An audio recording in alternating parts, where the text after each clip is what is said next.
আসসালামু আলাইকুম ফেসবুক বন্ধুরা, কেমন আছেন? আজকে এই 7 দিন পর আমার ডিউটি থেকে আইসা দেখেন 7 দিন আগে ধান দেখাইছি কতটুকু, আর আল্লাহর কাছে কোটি কোটি শুক্রিয়া। দেখেন পর্যাপ্ত পরিমাণে ধান চলে আসছে আমার, শুক্রিয়া আল্লাহর দরবারে। দেখছেন? আর এই হচ্ছে আমার এই কৃষি জমির সিম গাছ লাগাইছিলাম, বরবড়ি গাছও প্রায় অনেক বড় হয়ে গেছে, প্রায় 4 ফুট মতো লম্বা হয়ে গেছে। দেখেন আল্লাহর কাছে কি কোটি কোটি শুক্রিয়া। আর প্রত্যেকটা ধানের ছড়া দেখেন, প্রত্যেকটা ধানে। এখন এই সময় বৃষ্টির দরকার ছিল, এই সময় বৃষ্টি আসলে হয়তো ভালো হতো, কারণ বৃষ্টি আসলে ফসলের জন্য যে কত ভালো হতো। জমিনে পানি নাই, একবারে নাই।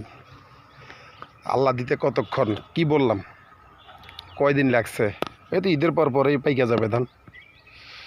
শুক্রিয়া। সময় এমন একটা জিনিস, ধৈর্য ধারণ এমন একটা জিনিস, ধৈর্য ধরতে হবে। ধৈর্য ধরবেন, ইনশাল্লাহ সফলতা আসবে। আমাকে কতজনে কি বলে, টাইম আছে ভাই, কারো খাই না কারো পড়ি। তো ফেসবুক নিয়ে কাজ করতেছি, সবাই সবার পাশে থাকবেন, এতটুকুই, বেশি কিছু বলবো না। আমার নতুন নতুন বন্ধুরা যারা আছেন, প্লিজ আমাকে ফলো দিবেন। আমরা বন্ধুত্বের হাত বাড়াই, ফলো দিয়ে আমরা একজনকে ভালোবাসা দিই, একজনের সাথে একজন পরিচয় যেন হয়। ওকে, আসসালামু আলাইকুম রহমতুল্লাহ।